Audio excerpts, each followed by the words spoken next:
memperlihatkan beberapa orang yang sedang mendatangi rumah untuk mencari seorang gadis. Diketahui mereka adalah anak buah dari bos gangster bernama Veru. Veru menyuruh 3 orang tangan kanannya untuk membawa seorang gadis yang ia sukai bernama Depti. Ketiga tangan kanannya itu bernama Deva yang berambut keriting, Ajay yang merupakan adik kandung Veru itu sendiri, serta polisi korup bernama Sravan. Namun saat di sana, kedua orang tua Depti mengatakan kalau anak gadis itu sudah beberapa hari ini tidak pulang ke rumah. Di sana mereka mengancam untuk segera menyerahkan Depti kepada bosnya yaitu Veru. Lalu mereka pun bergegas pergi dari sana. నీ కూతురు ఎక్కడ్రా?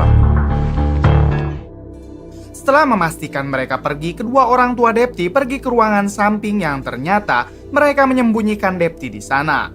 Kedua orang tuanya yang tidak rela Depti diberikan kepada Veru, mereka meminta Depti mendatangi pacarnya Depti untuk segera membawanya pergi. నాకంటే ఎక్కువగా నాన్న నువ్వు ఎవరినో ప్రేమిస్తున్నానని చెప్పావు కదా? Malam itu juga Depti mendatangi pacarnya yang bernama Satya. Di sana Depti menceritakan semua masalahnya kepada Satya. Satya sangat terkejut kenapa Depti baru menceritakan masalahnya sekarang. Ia berjanji kepada Depti akan selalu menjaga dirinya dari kelompok Veru. వద్దు సత్య అదే అనుకుంటే వాడి గురించి ఎప్పటిదాకా వాడు నిన్ను చూశాడు. Esok harinya ketika Satya bersama Depti, tiba-tiba Veru dan anak buahnya mendatangi mereka. Pada saat itu Satya ingin melawan, namun Depti yang tidak suka kekasihnya berkelahi, ia mencoba menahan Satya. Hingga pada akhirnya Satya dan Depti berusaha melarikan diri. Namun sayangnya mereka berdua terjebak di jalan buntu yang pada akhirnya Satya harus menghajar semua anak buah Veru yang kala itu mengejarnya.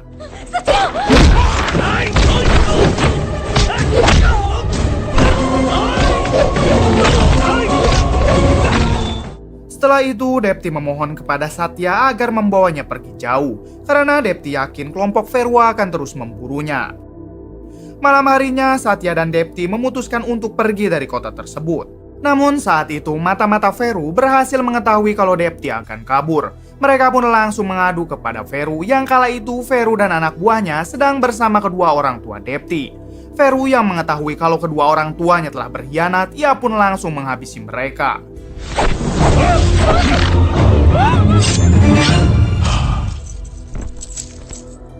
Singkat cerita, saat dalam perjalanan, mereka berhasil dikejar oleh anak buah Veru, hingga terjadi perkelahian di dalam bis.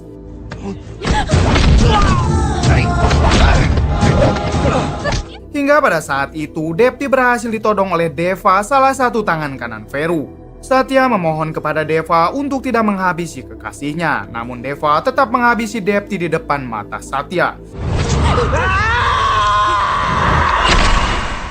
Sementara Satya yang sudah lemah, ia ditikam beberapa kali oleh kedua tangan kanan Veru yang lain. Bahkan setelah itu mereka juga langsung membakar bis tersebut.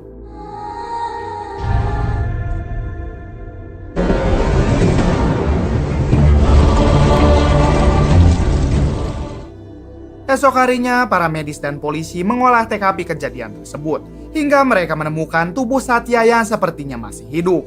Saat di rumah sakit, ternyata Satya mengalami luka bakar sampai 70% terutama di bagian wajahnya. Tak hanya itu, dokter juga menemukan beberapa luka tusukan di badannya. Semua dokter sangat pesimis dengan keselamatan Satya.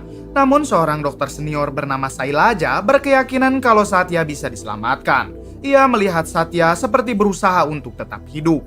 Pada akhirnya Satya dioperasi termasuk operasi transplantasi wajah. Singkat cerita, 10 bulan setelah itu, Satya kembali sadar. Ia langsung teringat kekasihnya yaitu Depti.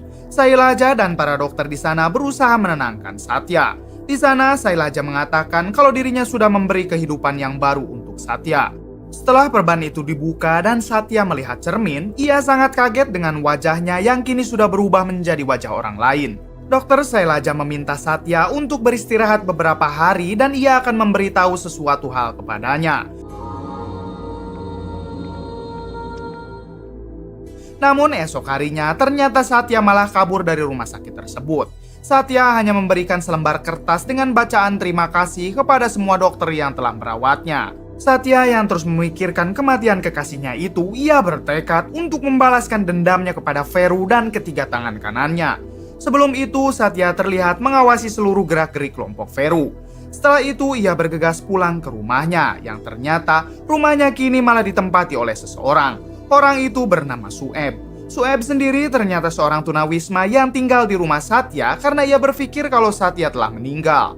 Sueb tidak mengetahui kalau orang di hadapannya adalah Satya, karena wajah Satya kini telah berubah. Dan Satya juga malah mengaku kalau dirinya adalah teman Satya bernama Rama. Akhirnya Sueb pun mengizinkannya untuk masuk. Saat di dalam kamarnya, Satya langsung memasang foto-foto targetnya. Target yang pertama adalah Deva, yaitu orang yang telah menggorok kekasihnya. Singkat cerita, Satya akan menghabisi Deva di tempat umum. Namun saat hendak melakukannya, ia tak sengaja bertemu dengan seorang wanita bernama Shruti. Shruti sendiri ternyata sedang berusaha bersembunyi dari kejaran Deva. Pada akhirnya, Satya mengurungkan niatnya menghabisi Deva di tempat umum. Ia membawa Shruti ke suatu tempat. Di sana akhirnya Shruti bercerita kalau dirinya sedang dikejar-kejar oleh anak buah Veru. Hal itu dikarenakan Veru menginginkan Shruti menjadi kekasihnya. Mendengar hal itu, Satya mengatakan kalau dirinya bersedia menjaga Shruti dengan berpura-pura menjadi pacarnya. Shruti yang kala itu tidak punya pilihan lain, akhirnya ia bersedia. ఏంటి పైగా చాలా అందంగా ఉన్నాను. Esok harinya terlihat mereka berdua sedang makan di sebuah kafe. Lalu mereka kedatangan anak buah Veru suruhan Deva. Satya langsung menghampiri mereka dan mengatakan jika Veru menginginkan Shruti, maka Veru cukup mengirim Deva untuk menghampirinya. ఎవరనుకుంటున్నావు దేవా దేవా మనుషులం నీతో మాట్లాడితే దేవాతో మాట్లాడినట్టేనా Hingga pada esok harinya, Deva datang untuk menemui orang yang bernama Shruti. Di sana Deva tidak tahu kalau orang tersebut adalah Satya. Satya menggiring Deva ke sebuah tempat sepi. Di sana ia langsung menghajar Deva. ఎక్కడున్నావు దేవాను వచ్చాను Kemudian Deva diikat di sebuah gedung kosong dan dihajar habis-habisan. Deva yang ketakutan mencoba memohon dan meminta kesempatan hidup kepadanya. Hingga Satya mengatakan kalau dulu dirinya juga pernah memohon kepada Deva untuk tidak menghabisi kekasihnya. Namun Deva mengabaikannya dan inilah balasan untukmu.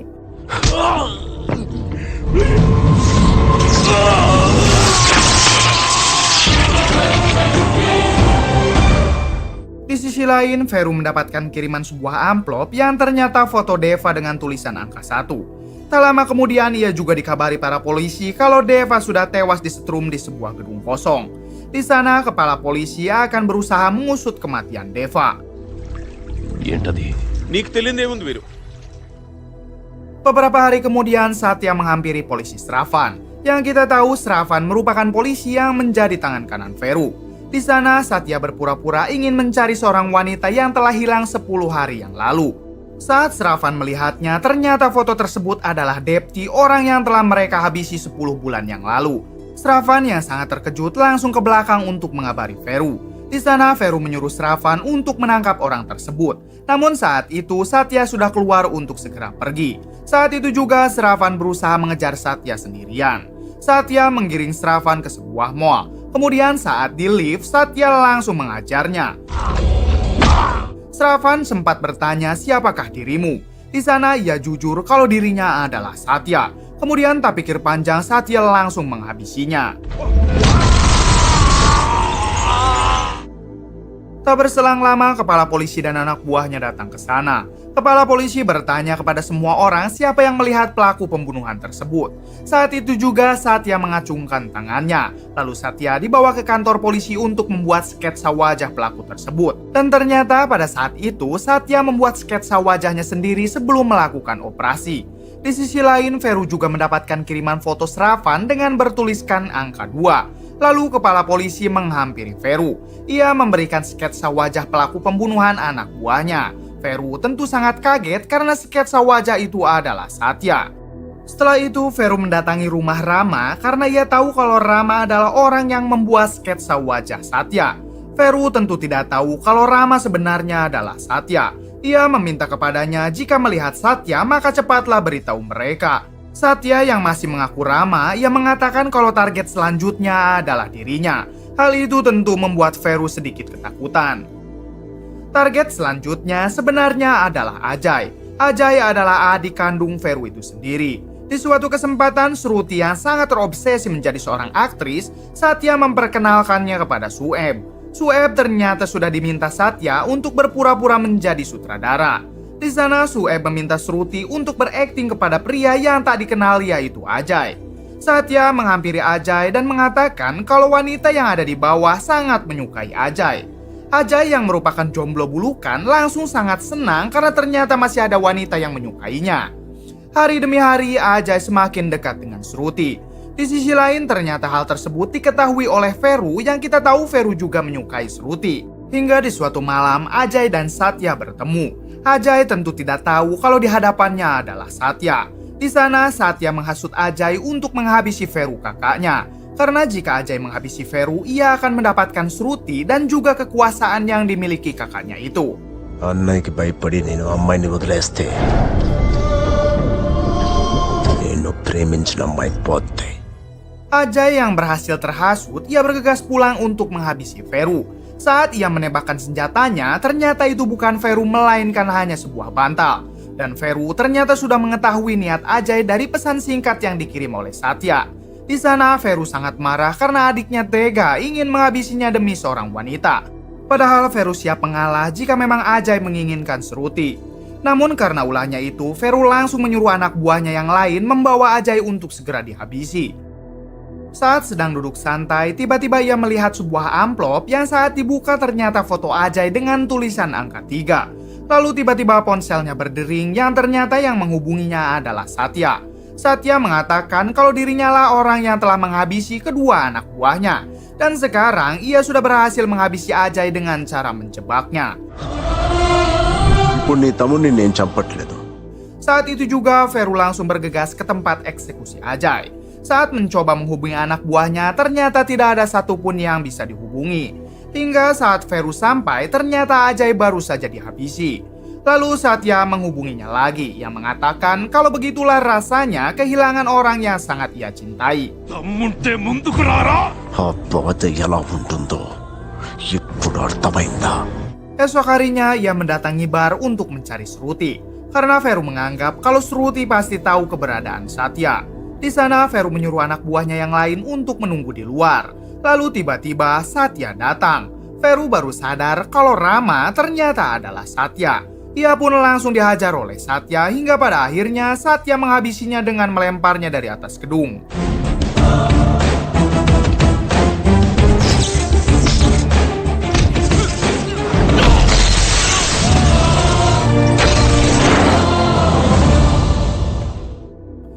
Setelah itu, Satya meminta maaf kepada Shruti karena selama ini ia sudah memanfaatkannya.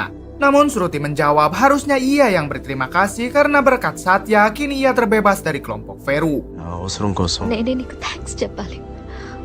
Bye. Setelah itu, Satya pergi meninggalkan kota tersebut untuk menjalani hidup yang baru.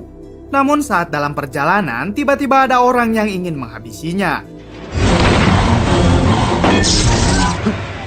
Satya terheran kenapa orang asing ini ingin menghabisinya. Satya yang penasaran langsung mengejar orang tersebut. Merasa sudah berhasil bersembunyi, orang itu langsung menghubungi seorang menteri. Ia mengatakan kepada menteri itu kalau Charan masih hidup. చెప్పు. Sang menteri yang mendengar itu langsung kaget. Ia meminta orang tersebut untuk segera menghubungi Dharma.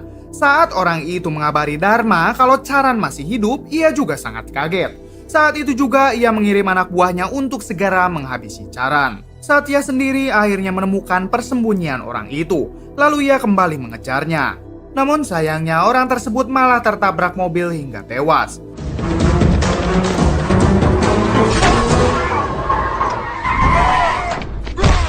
Satya merasa bingung kenapa ia bisa diincar oleh orang asing. Hingga ia tak sengaja melihat sebuah cermin. Akhirnya Satya sadar kalau orang tersebut mengincar wajahnya. Satya tentu penasaran siapakah pemilik wajah ini. Ia teringat dengan dokter Sailaja yang dulu mengoperasi wajahnya. Satya langsung menghubunginya dan meminta dokter Sailaja menemuinya. Tak berselang lama dokter Sailaja menemui Satya. Ia langsung mengatakan kalau wajah itu sebenarnya wajah anaknya yang bernama Charan. Di sana Sailaja menceritakan tentang masa lalu Charan. Charan merupakan anak sulungnya yang berkuliah di sebuah universitas.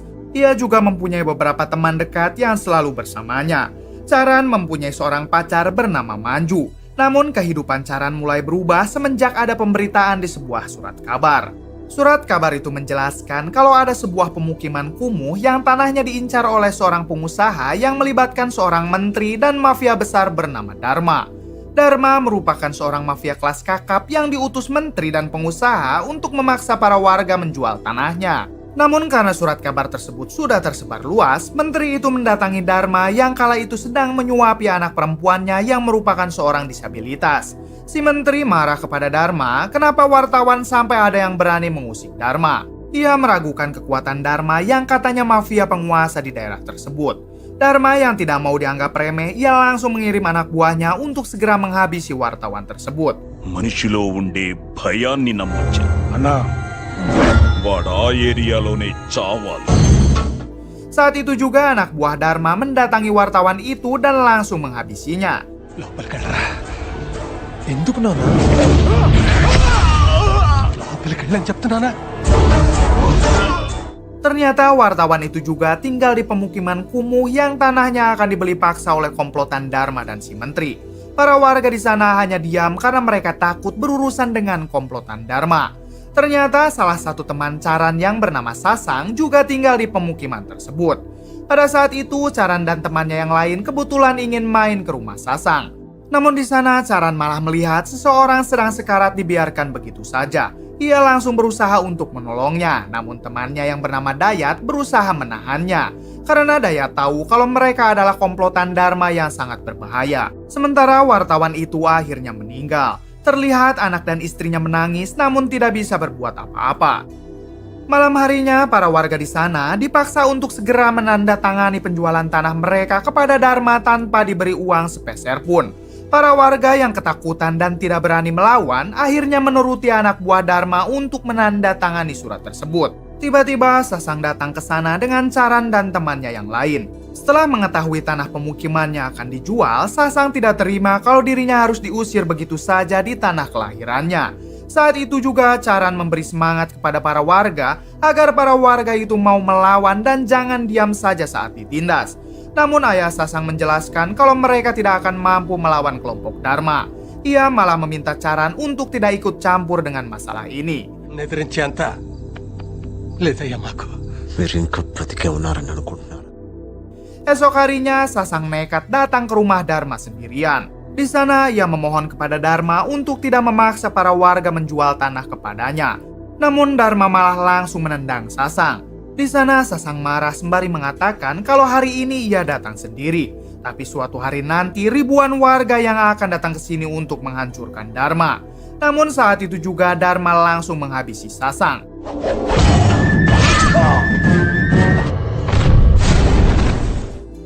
Ia membiarkan mayatnya tetap berada di halamannya seperti seekor binatang. Hal tersebut tentu membuat para warga menjadi semakin takut kepada Dharma. Bahkan ayah Sasang menyalahkan Charan karena kemarin ia telah menghasut anaknya untuk berani melawan Dharma. Ibu Sasang terlihat sangat sedih karena mereka tidak bisa mengkremasi anaknya dengan layak karena Dharma tidak mengizinkan jasad Sasang diambil. Saat itu juga Charan langsung menghampiri rumah Dharma. Ia melihat jasad temannya yang dibiarkan begitu saja seperti seekor hewan. Saat Charan hendak membawa jasadnya, anak buah Dharma berusaha menghentikannya hingga terjadi perkelahian. Charan menghabisi mereka satu persatu.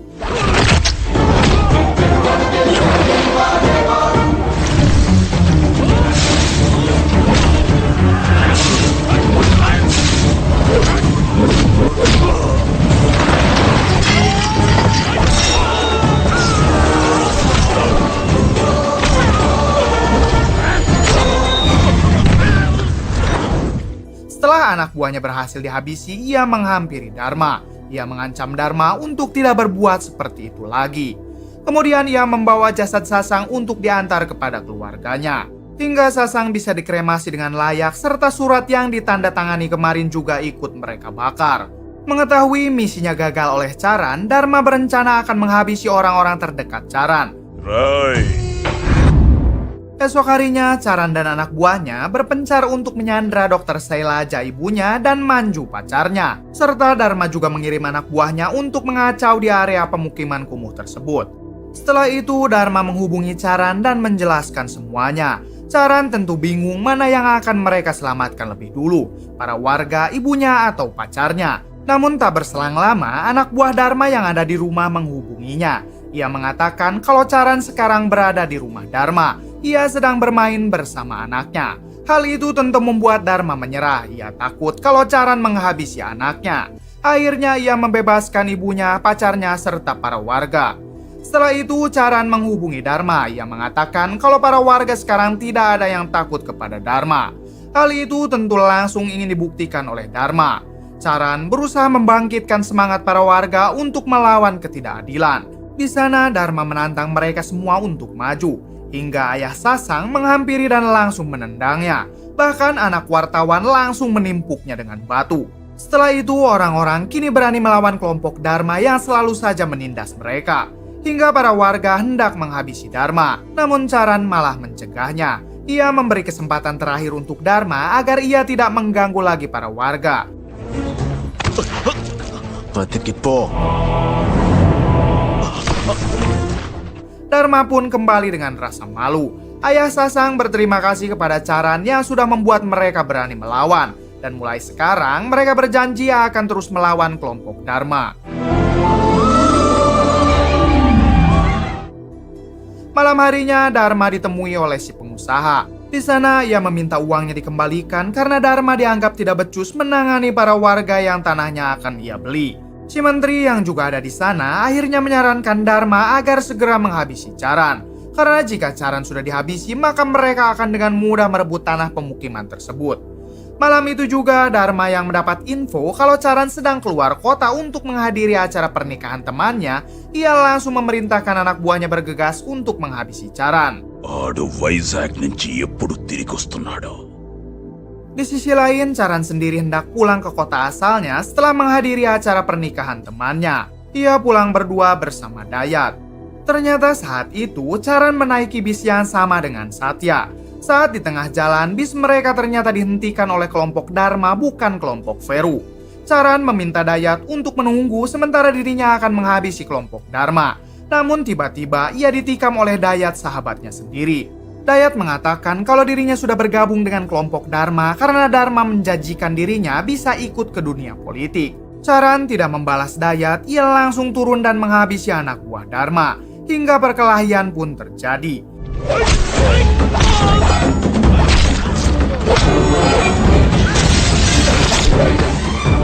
Di sana ia juga punya kesempatan untuk menghabisi Dayat.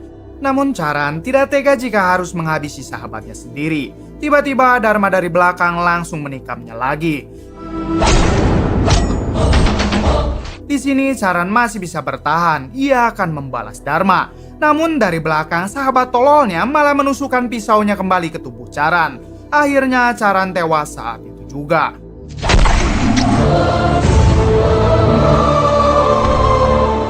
Setelah itu Dharma langsung mengirim jasad Caran kepada ibunya yaitu Dr. Sailaja. Ibunya tentu sangat terpukul atas kematian anak tunggalnya itu. Bersamaan dengan itu, Dr. Sailaja melihat tubuh Satya yang terlihat menginginkan kehidupan.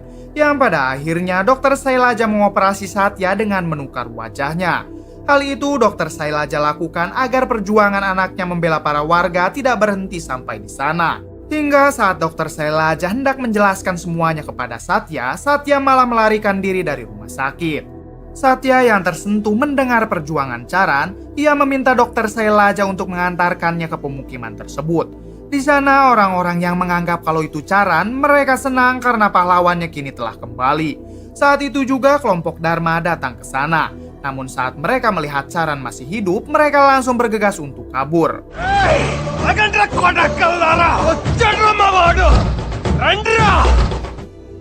Setelah itu ia menghampiri kembali Dr. Sailaja. Ia berjanji kepada Sailaja kalau dirinya kini akan menjadi Caran. Ia akan membalaskan semua kekejaman mereka.